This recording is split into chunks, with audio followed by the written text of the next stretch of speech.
Welcome to Talking It Out. I'm Jonathan Geffner. My special guest today is Robert Bellissimo.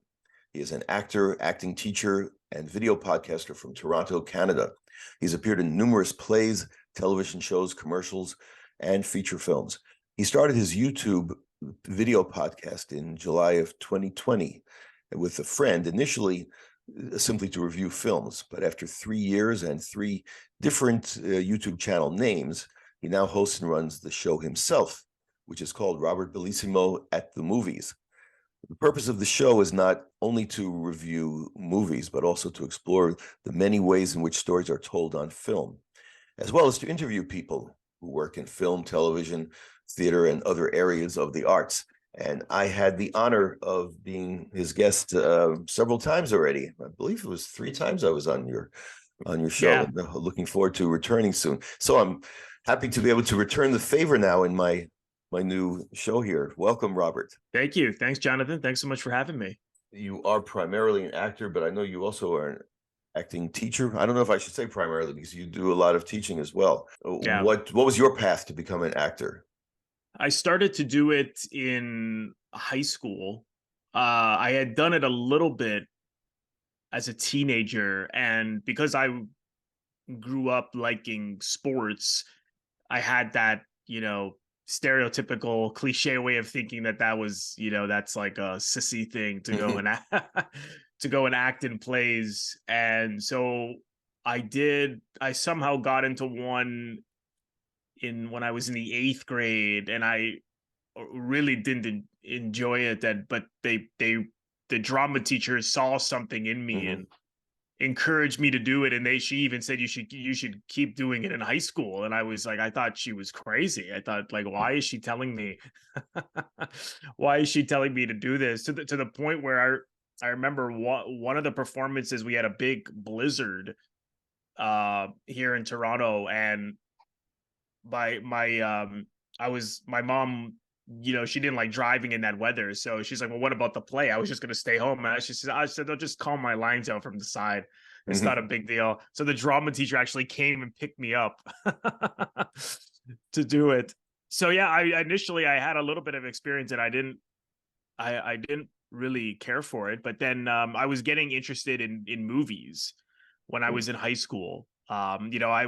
I ran with, I'm an Italian background, so a lot of my friends were also Italian. So, the cliche is they like Pacino, they like De Niro, right? Scarface, Goodfellas, Donnie Brasco, Bronx Tale. So Right. I had some friends, and they were lending it to me back. Even then, you think this is just over, 20 years ago, but then it was still people, still were using VHS. So I would, they would lend me the tapes, and I was like, oh, these movies are really interesting. I saw De Niro, they did a tribute to him, the AFI, in 2003. And I was struck by how different he was in so many roles as they showed the different clips from various movies. And I thought, wow, like I was just so impressed with his transformation. And then there was a play happening when I was in grade 11 called The Night at the Oscars. And so they were going to do Academy Award winning scenes. And it was a musical, and I thought, oh, what an opportunity to do The Godfather and Raging Bull. So it wasn't even that I wanted to be an actor. It's like I wanted to just be those guys. So I auditioned, I got in, and luckily the drama teacher was such a sweet guy. He actually had a real effect on my life, and he was open to my ideas. So I brought in those scenes and tapes, and he was like, okay, let's do a couple of them. So I managed to do, a scene from Raging Bull, a scene from The Godfather, in the musical. And then from there, I just started to really fall in love with it and get interested in it. And then I did more plays in high school. And then I started to seriously consider doing it after high school, and went into acting school. And then I went, that's how it really began, was it just a love of what acting was about, and then movies, of course. Gradual process, it sounds like. Not one defining moment, or was there an epiphany moment when you decided I want to be an actor? It was more gradual. Yeah, it wasn't just seeing something and then being like, boom, I want to do that. It was sort of, getting it was a growing interest, and then with the experience, and then seeing more films, and then thinking, well, maybe this is something I can actually do, something I can So actually pursue. before you got the acting bug, in your earlier years, did you have a dream, a childhood dream of what you wanted to do, or nothing particular at that early in the early years? Nothing particular. I remember, even to this day, I've always had an interest in hairstyling. Oh, And my yes. uncle was a barber, and I can remember, I think we had to do something in when I was in kindergarten, of holding up pictures of what we wanted to be at an assembly, and I thought they were called haircut men. So I drew a picture of of a barber and said I want to be a haircut man. But that was never serious interest. And then I had an interest in web design. I was never too interested. It wasn't really until I got bit by the acting bug that I thought I started to see something down the road. But before then, I'd never really thought of anything in particular. At this point, do you have a preference for film or stage? Which have you done more of, and which do you uh, prefer to do? I've done more on camera, not only in front of the camera, but I work in film and television a lot. Because we're as a stand-in, as a photo double, different things that I've done on set. So I've been on set a lot more than I've been on stage, but I have been in a lot of plays. I actually wish I could do more plays. It's just always challenging because unless you're getting a good paycheck, they're challenging to do, because often they're profit share, and you have to Yeah. take off a month of work or something. And with living in a city like Toronto, it's almost impossible Yeah, almost as sometimes. bad as New York. Yeah, exactly. I was fortunate because I after I graduated acting school, I still lived with my parents for another 3 years. So in those 3 years, I was able to do so many plays because I didn't have to worry about rent. Mm, But right. after that, it had to be something paid. It's always it's a question that actors get asked a lot. What do we prefer? It's a tough one because I love the medium of film more Mm, than I do theater. hmm. But theater is the actor's medium, so it's much more satisfying to work in front of an audience than it is in front of a camera. But I love the end result of Hmm. putting it together and seeing what the filmmakers did with it, and things like that. So it's really tough. I think if I had to choose, that would be it would be I probably would go with theater, just because Mm, if the parts are normally better, and it's the give and take with the audience, the discoveries you make night after night, is particularly if you have a long run, how much you mm. can discover, and the part will grow. Whereas in films, it's faster. Usually there's not much rehearsal. You just do it, and then they print, they cut, they director does what he wants with it. So if I had to choose, I'd probably choose the stage, but it's a tough choice. And it probably depends a lot on the particular role, because if it's Yeah, the role of a century in a film, that probably nothing. I'm imagining, I'm projecting out to you because I feel this way, that nothing would beat that, the chance to play a dream role, and then you have it for posterity there. The problem with theater is, although nothing will equal the high of the interaction with the audience at that moment, that you right. don't have when you're shooting a film, but it's gone afterwards. So That's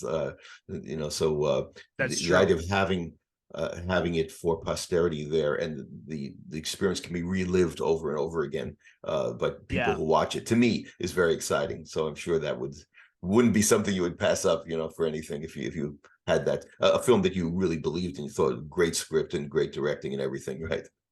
Yeah, exactly. And then those memories later with theater mainly last in your heart and your mind. But even like I said, it's pros and cons, because if I've had some rehearsal processes where you're not getting along with the cast, and you don't really like the director, and then you think, oh my god, this is going to be another month or 2 months. At least with film, if you don't care for the director, it's a shorter process. So you're in, and It's, you're unless it's a long shoot, which nowadays is so rare. But if it's going really well in a play, then you don't want to leave. So again, pros and cons. Let's look at some clips. We have a little acting reel, so our viewers can get an idea of your acting roles, the type of stuff that you have done and can do. So let's roll that. Hey, that's Matt Shade. Shadow and light together again, just like old times, right, buddy? Just like old times. Hey, can I get both of your autographs? See that kid over there? Every day he just sits there, waiting for his dealer. Used to be needles, now it's opium patches. God only knows what's next. Drugs are my territory. Sweetie, when I look at you, I see a little boy who grew up in a cesspool of addicts. Addiction. Writes checks we cannot cash. Well, everything this morning and all this,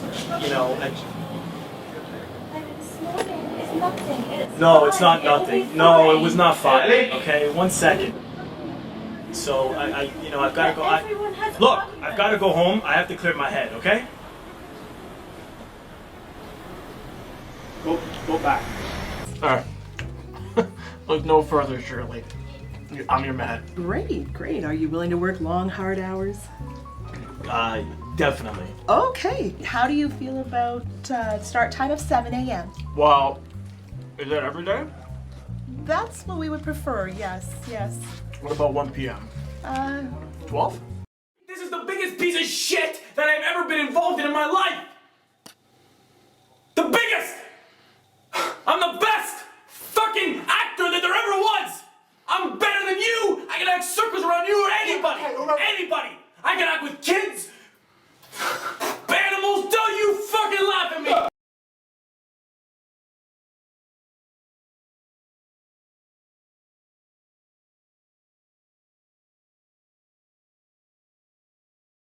That was my guest, Robert Bellissimo. Some little clips from his acting roles. I'm very impressed by the bits that I've seen. Oh, Your acting, because you really feel real. I mean, what's more important than that? That's what it really, to me, boils down to. Is that person believable? Do I buy him in that role? And I do with you. I feel like you are the part. So that's Thank you. something that stands out to me. And I imagine because you're very also articulate and analytical as a reviewer of movies, so I imagine you're an excellent teacher as well. Do you have any ongoing classes that you're teaching right now, or is it just sort of come and go? No, it's ongoing. I've been doing it consistently for 7 years. Before then, I just dabbled in it if an opportunity came up. But yeah, it's consistently either. There's always a class on Sundays. Occasionally there may be another group on another weeknight. And now with Zoom, people can't make it. It's easy to reschedule it for like an hour, another day of the week. So yeah, no, it's consistently once the pandemic hit, like everybody, I went virtually. And I'm still virtual because I have people from different parts of the country, different parts of the world. So I'm still online, but I again, also pros and cons. It's not the same as what it is in person, but it has certain advantages because you're always on camera. So you're always seeing what it's like on camera. So now auditions are on Zoom almost 100% of the time for film and television. You're self-taping, so we're acting in our homes more than ever nowadays. So it is good to get used to that. But yeah, to answer that, it is a consistent class. Do you have a philosophy of acting, or there's there's method acting in Strasberg and Meisner and I don't know, bunch of others. Are you an adherent of one or other method or approach to acting, or eclectic, or what?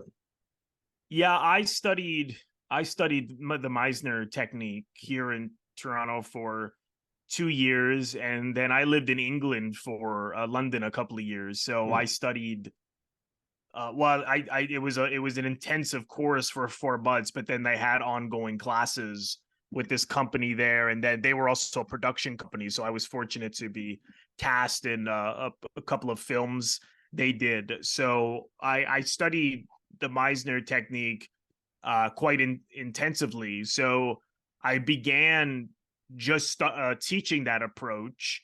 And Now, how would you again, describe, for those people who are not familiar with it, how would you describe the Meisner technique? Meisner came from the group theater, where people would know as, the general public have a sense of what method acting is. So he studied that with the group theater. They were Stanislavski based.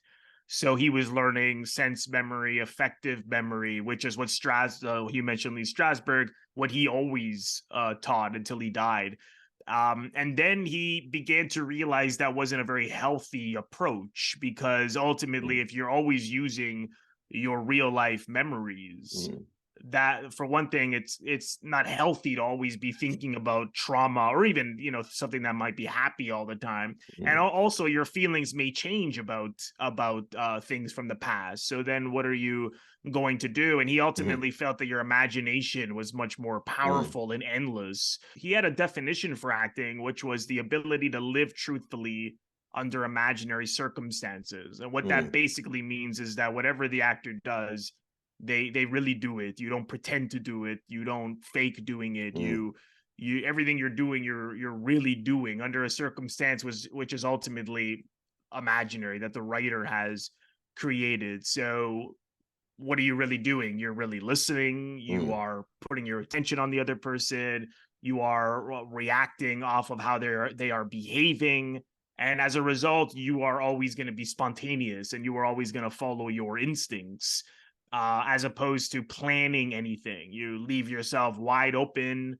You don't plan it. And so it'll be real. It'll be organic. And so he was a classical pianist, so he believed in the value of scales. He believed that an actor will not go and learn the piano and get Mozart on this first lesson, that they are going to first learn the scales and where to put your fingers, and it's a gradual step. So he actually, for the first 3 or 4 months, would not even give anyone any dialogue, and you would not get a scene. No, you did exercises, and what those exercises did is to teach an actor what to do step by step. So gradually, through the learning of these exercises, you eventually are acting, and it becomes more of an improvisation. So, you do that with your students? Do you start them off with a lot of exercises before actually scripts? Yeah, well, it's a little different, because it's become a mixed level class, because not everybody wants to learn the Meisner technique. Some of them are already good actors. They've already studied. They may feel something's missing from their work, or they may feel that they just want a different perspective on scenes, or they come from all kinds of reasons. So now I just ask them, well, what's your experience and what have you done? And sometimes if they have enough experience, we'll just start with scenes. But if they have no experience, then we have to begin with teaching them the skills, because what is often misunderstood is that it's a skill. There is talent that goes with it, and obviously some actors are better than others for a variety of reasons. But it's a skill. It's a learnable skill. It's something that you can actually practice, like an instrument. You don't just pick up an instrument. You're not just brilliant. You have to practice it. And for some people it's easier than others for all kinds of reasons. But yeah, for the first 3 or 4 months, we just do exercises, and those exercises teach them, like I was saying, where do you put your attention? Are you really listening? Are you really reacting? How do you feel about what the other person is doing in front of you? So you're learning how to follow your instincts, as opposed to trying to follow something in your head that you've planned. You lived in London for a couple of years, you said. Yeah. Were you studying acting there? I wound up studying. I went there to look for different acting opportunities, and also I was in my early 20s at the time, so I just wanted to go off and have a different experience and travel and see what it was like in another. I had this yearning to leave, and so I went, and I wound up. It was like a happy accident that I found this company that I went there initially because they were Meisner and I knew Meisner, so I thought it was a good way to meet people. And then for the majority of the time, I was working and studying with them, doing other things as well. But I wound up studying. Again, it wasn't my intent, but they really taught me how to teach. I think if I hadn't had that experience, I don't think I could have taught, or I wouldn't have been as effective, I don't think. As far as British and American approaches to acting, I recall the famous anecdote of Laurence Olivier and Dustin Hoffman while they're shooting Marathon Man, where Dustin Hoffman was going to shoot this a very intense scene where he's supposed to. I guess it was the. Is it safe scene, right? He was supposed to be in a very terrible emotional state and extremely tortured and exhausted. So Dustin Hoffman, he showed up on set looking horrible. Olivier asked him, "What's the matter with you? What happened?" He said, "Oh, I stayed up all night. I was sitting in my car and screaming to ruin my voice and just get ready for the scene." And Olivier famously said, "Why don't you just act?" So it's like that's supposedly that represents something of the different approaches to acting too. What did you find? What was your experience with British approach to acting or style? Does that reflect something about what you experienced, or how did you experience British approach to acting? Well, yeah, somewhat. I mean, the interesting thing about that story was that the reason I think the press sort of took that story and ran with it in sort of a method versus classical British training. But what Dustin Hoffman actually cleared that up by saying he made it seem like it was for the craft of acting, but it was actually, I believe he was going through a hard time in his own personal life at the time, and so he was going to like Studio 54 every night, and so he wound up showing up like a mess. So it wasn't. It wasn't somewhat apocryphal, the story, right? Not exactly. Yeah, accurate. But who knows?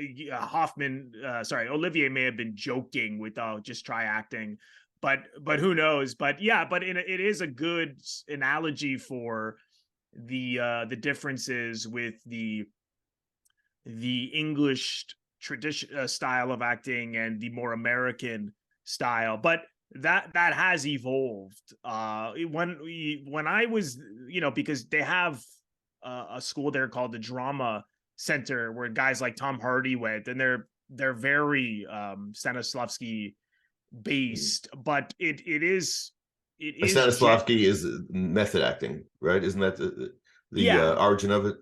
Yeah, that's the origin of it. But even he evolved and he did away with sense memory and effective memory. It was only Strasberg that wanted to hang on to those things.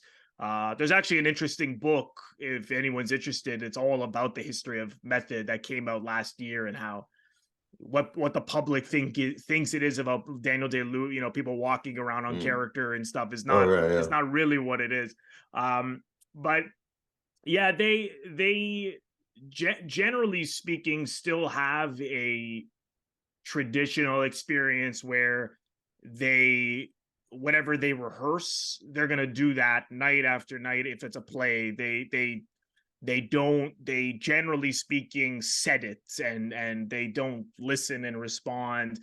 But then again, I saw some plays there where the acting was phenomenal. So it is a little bit more of a mixed bag. And I must say, when you're in your early 20s, sometimes at least for me, I wish I was a little more open-minded, and I seem to the school I went to, they were very anti, establishment, because they were from the American tradition. They were all English. And so, they often would criticize the other schools and they're anti-British establishment. They're exactly pro-American establishment. Yeah, exactly. I mean, they loved British plays, but they would often talk about how the British acting was still very behind. But I wish, sometimes you have, just because you like someone so much, you may say, okay, well, they're right. And sometimes I wish I had maybe, listen to other perspectives outside of it. Mm. So there, but like I said, I think generally that is still true. They are still they plan things More analytical, right?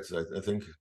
yeah, like you know, Olivier I mean, I think Olivier evolved on film because he got much better, but he often would plan out exactly what he was going to do, where the American tradition is you don't plan how you're going to react and things like that. So like I said, I you know, but you can see bad acting in any city. You go to, you know, even New York, Toronto, they may have a more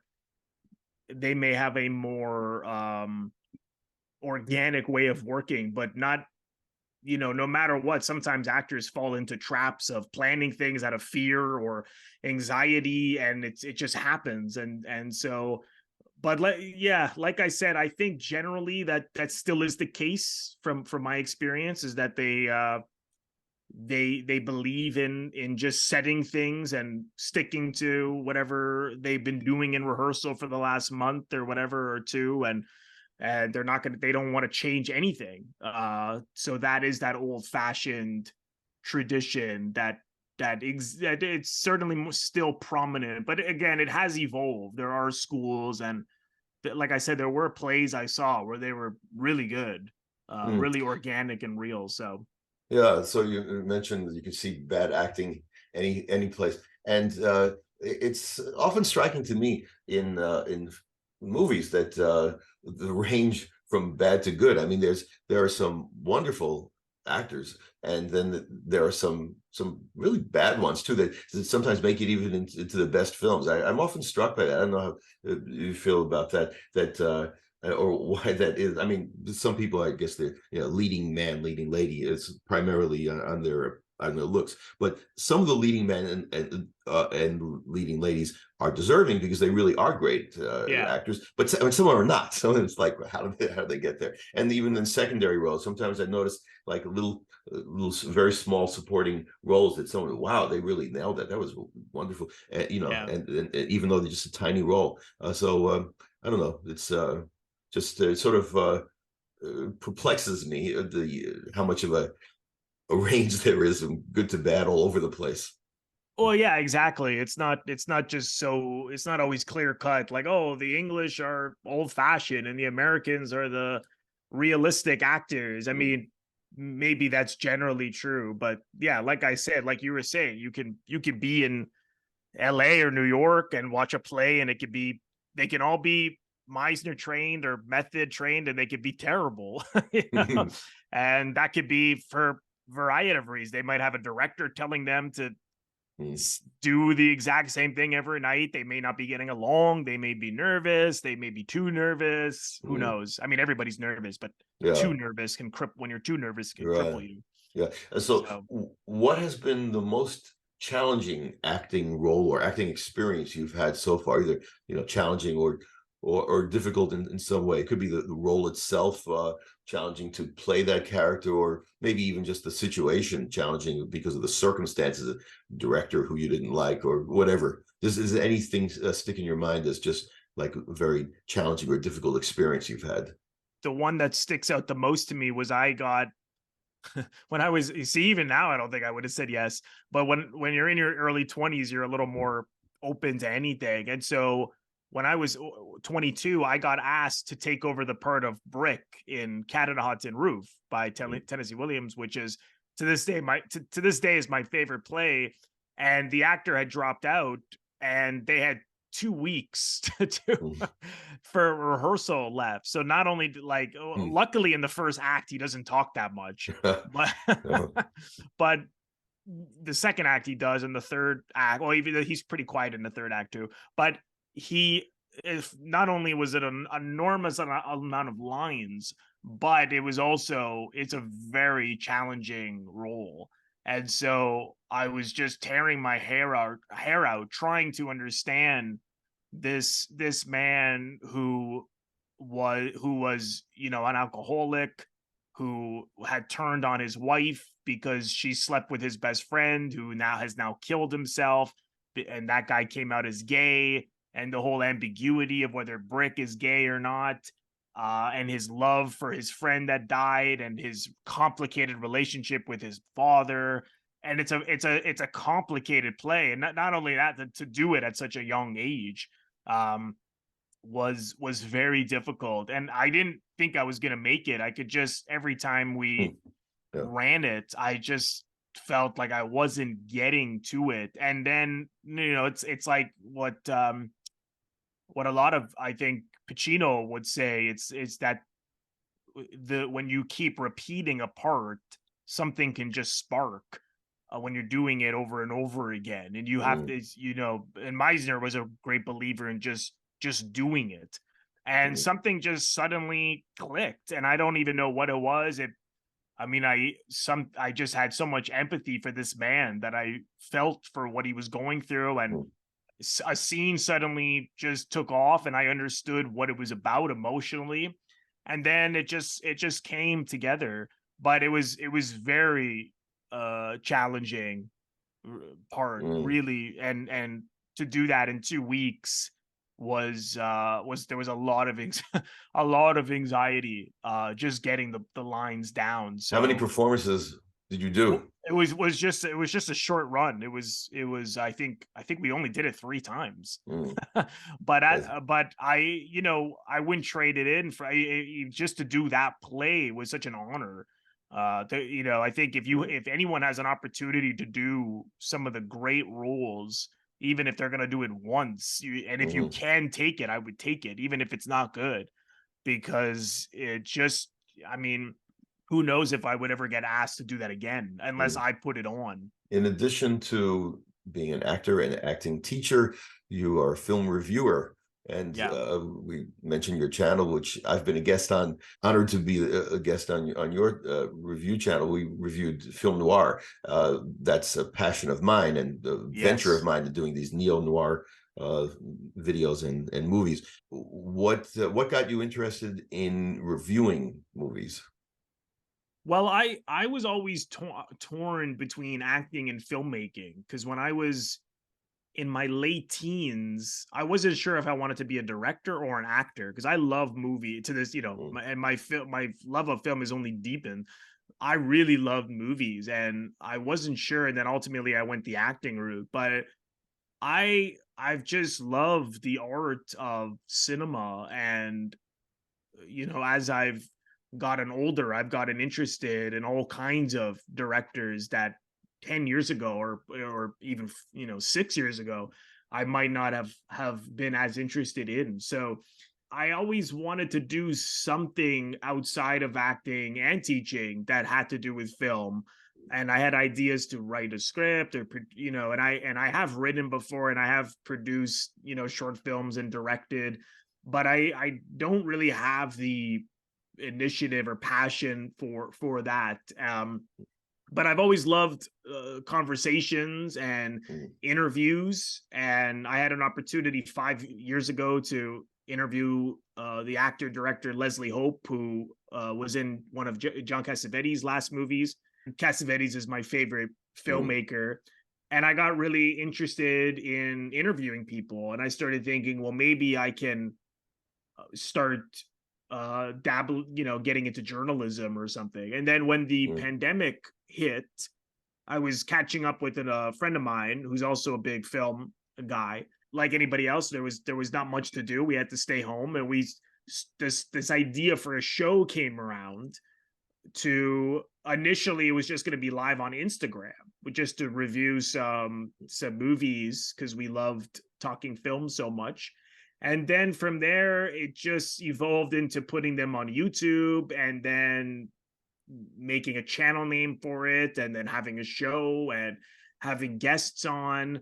And it went from there. And then it started with, short videos, 8 minutes, short reviews, and cutting up a longer conversation. And then the doing interviews with people obviously were longer, and noticing that those were getting a lot of attention, and people were hanging around and watching them longer. I started thinking, well, just let the reviews go longer, because sometimes it's to review a really good film in 8 minutes can be challenging, because you want to really talk it out. And I love to talk some of these films out, particularly ones that are so dense and where there's so much going on and so much that is ambiguous or emotional or complex about them.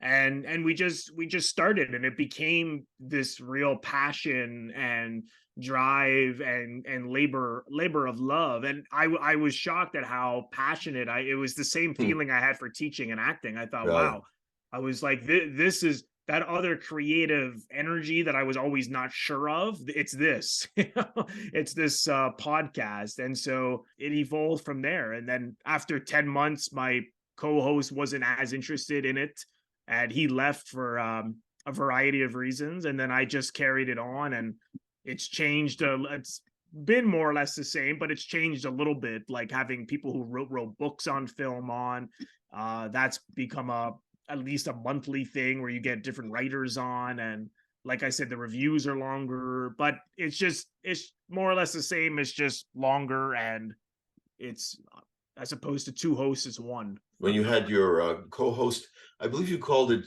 film or movie, or film versus movie, something like that. Yeah, it was a it was a couple of initially it was coffee with aliens at the movies, Oh, and okay. which was his idea. Mm. And I liked it felt catchy to me. I thought, okay, yeah, because I'm a big coffee drinker. Coffee goes with conversations about films and movies, and coffee and aliens being sort of like outsiders, and cinephiles are always a little nutty. And I thought, well, that's Mm. kind of a cool name. And then he had the idea to call it movie versus film, and he felt it would make it more entertaining because his taste generally is more on the commercial side of filmmaking, whereas mine is more on the I suppose you call it art film or character driven film. And so it started to change where he was the movie guy and I was the film guy, and we had like scorecards, and Mhm. we would look at movies and say, is this a movie or is this more Right, of I a remember that. film? That's Yeah, where I first saw it. I came across it that's on, right. YouTube, and that really caught my eye, and I thought that was a really cool concept. Way to like a hook, Yeah, and yeah, yeah, so it yeah. really hooked me, and I started watching it. And then so that was my first introduction to your reviews before you then invited me to be a guest. I was just your guest. I think you had just gone solo at that point. I imagine you as being an excellent director, because you seem to have the combination of, first, the acting skills, which helps a lot, and experience teaching, so you know how to communicate with actors, Mm. and the fact that you are very analytical and an excellent reviewer. Because I was very interested. I enjoyed watching several of your reviews, even before I was a guest, and then subsequently too, because you're very insightful and articulate the way you describe things. So all Oh, those thank things I you. think would make a great director as well. Did you have a favorite genre of film at this point, or is it just you just enjoy a mix, or is there one particular one that, if you had to choose, that you are the biggest fan of? If I had to choose, I prefer where you can't even feel a genre, where it's all about people, and even that you can do in a variety of ways. So I like those films where it's like it has these blend of tones where it feels like it's somewhat comedic, somewhat dramatic, somewhat what have you, surrealistic. Even Cassavetes dabbled with, like Opening Night, for example. It's this character study, but it has this surrealistic element to it. And so, however a director or writer expresses what they want to go to, I just like it to be. I always prefer that it is dealt with as pragmatically and as one can, and making it as challenging for the audience, not only emotionally but also to participate in what it's about, to not give the audience all of the answers, to spoon Mm. feed everybody, to make things open ended, so that later on people can say, well, what did you think that was about? And you may find people with different answers or different possibilities, and life is like that. I mean, you might get into a big argument with someone and you're not quite sure what their problem was, and you go home to your wife or husband and you say, well, maybe they're mad because this happened or that happened. And then, your partner says, well, I don't know, maybe it's because of this, that, or the other. And so in life, we do this all the time, and we think we know why people react the way they do. But if you really think about it, we actually really don't always know. Nothing is static. Things are only open. You may be right about someone, but you may only be on the surface of what's right, or you may not grasp how complicated someone may be. So I always like the films because I think that has so much value in your own life to look at a work of art in a way which is very open-ended. And I think then you can look at people in life and say, wow, these people are more complicated than I thought. So that is more where I lean, the more character studied, open-ended kind of challenging films. That's with a that's lot of me. ambiguity and gray areas and mixed characters, very flawed heroes, and exactly. and flawed heroes, and also endearing villains, right? Exactly. Right. So exactly.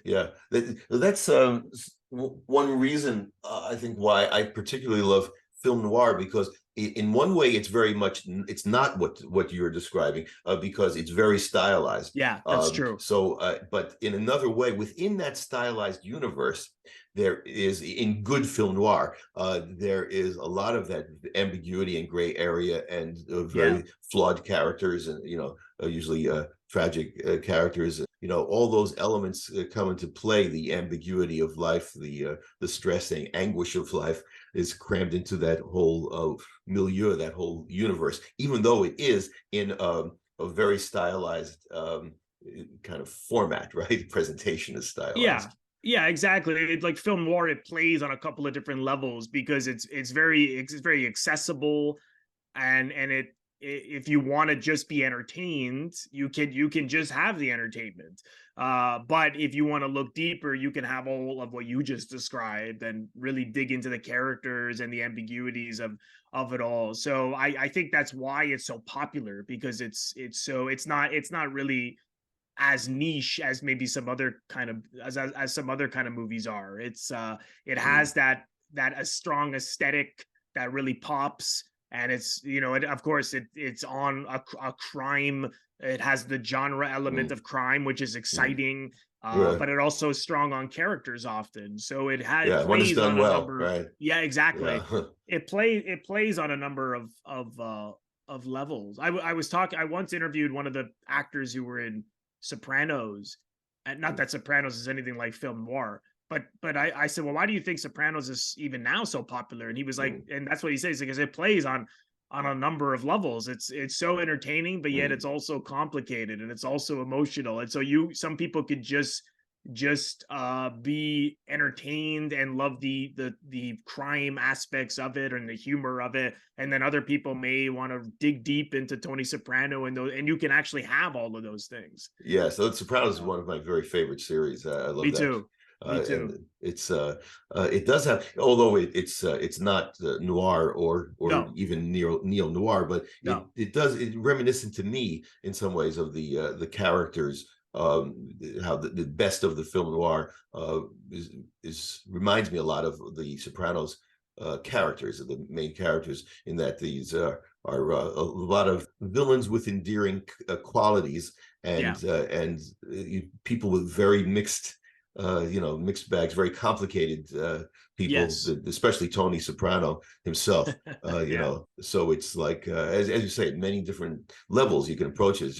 And some of the episodes too are just primarily funny, and some of them are very, very deep and a lot of mix of the two. So that's what makes it a wonderful series to me. Exactly. If you could choose it, like magic wand experience as an actor or director or anything, a work experience of any sort, what would you choose? Like acting in any particular role? Is there a dream role that you'd like to play, or dream type of role, or anything like that? I would love to do Brick and Cat on the Hudson Roof again. I would, if there was an opportunity to do that again, or any, any Tennessee Williams play, that would be a big deal for me. But yeah, I mean, in terms of, you know, a director to work with, I mean, you know, Scorsese comes to mind. I mean, if there was a chance to work Yeah. with Scorsese again, or if you know, if I could bring John Cassavetes back to life, or all of my favorite directors who are all dead, you know, Visconti, Fellini, even someone you and I both know well, who did Night in the City and Dassin. I was, for a second, his name was escaping me. Oh, Jules Jules, Dassin yes. made some of the great film noirs. I mean, they're all masterpieces to me. So it's unfortunate that so many of my favorites are now past. Right. If you could choose one, this will be my final question for you Okay, right now. I feel we could talk for hours, but we have to end at some for point. sure. So, if you could meet one person, if you had to choose among all those, you know, heroes or influencers, and one person living or dead, who would you choose to meet? Oh, Cassavetes for sure. Yeah, Your favorite filmmaker. And I would love it. what is it about his filmmaking that is so special to you? He was interested in people who were, and this is not meant to sound like a criticism, but ordinary, who were just your average Joe. And we don't see enough of that in movies, particularly today, where they're, you know, they're a superhero or whatever. People don't see enough of what's of themselves reflected on the screen. Where Hollywood is always makes people feel that they're not interesting enough, that it has to be some twists and turns and spectacle of some kind. You know, generally speaking, that's often the case. But he was interested in people who were ordinary, whether they were construction workers, or, you know, a guy who runs a strip joint, or actors, or, you know, musicians, business, you know, people working 9 to 5, housewives. He recognized that people were complicated, that relationships were challenging, and that ultimately we all are looking for love in our life, or if we don't have love, that's what we're looking for in some way, shape, or form. But his characters always have these problems, but they never sit in their problems like we do in life and think about our next move. They're impulsive, and they live in their bodies and hearts, and they try things out even if they fall flat on their face, which makes it funny as well. I mean, people don't talk enough about the humor in his films, but they're very, very funny. And when I was young, when I was at a certain point, I was asking myself, why is it that every time I watch his movies, they always seem like I've never seen them before? And this is when I started to realize how much he was wanting the audience to participate in what the films were all about, how he wasn't giving you all the answers. And that's why they always felt so fresh, because, you know, I can see a film like Husbands at 22 and then see it at 32, and it, you know, because of your own life experience, it's going to feel very different, because they're so realistic and so universal. And he was interested in people's relationships and things that we can all relate to, you know, midlife crises, problems in marriage, problems at work, problems with you know, following your passions in life, things that are just universal issues. And then he makes it hard. I mean, he can have a scene run for 8 minutes and you think, Jesus, why is he not cutting away? But it's because he doesn't want to just get, where a director may just use a montage and just get to the point. He never wants to get to the point. There's a little story, because Scorsese worked for him on a film he made called Minnie and Mousekewitz, and when they were editing it, at a certain point, Scorsese said to him, John, when are you going to get to the point in the scene? He was getting frustrated, and John said, never. And so he only got to the point if it was a plot thing that someone had to know. Like, for example, if this person needs to get money from their mother to hop on a plane, then he would do that very quickly. He didn't, but if it was out of the way. Yeah, if it was something where he really wanted to see how these characters reacted and how they interacted, and what they were like, then he put you through it, and as a result, you are watching the people. You are watching you got to let go of a narrative, even it has a narrative, of course, and you have to lean into what these people are all about and wrestle with it. And so I've just always been very interested in that. And every time I watch every movie of his, I see something else.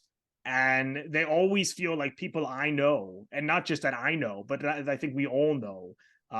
They're very universal. And I don't think he gets, I mean, he there is a lot written about him, and surely, but not nearly as much as other filmmakers. Robert, it's been fascinating talking with you here today. Thank you very much for being my guest.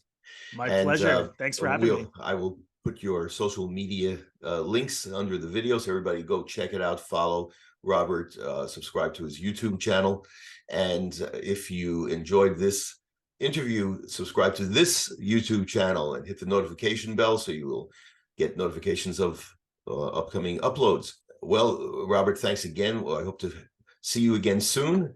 And well, actually I will, because I'm going to be a guest on your show coming up again. So I look forward to next that. month. Yes. Me too. Thank you so much for having me. And thanks again. And until next time, see you, everybody.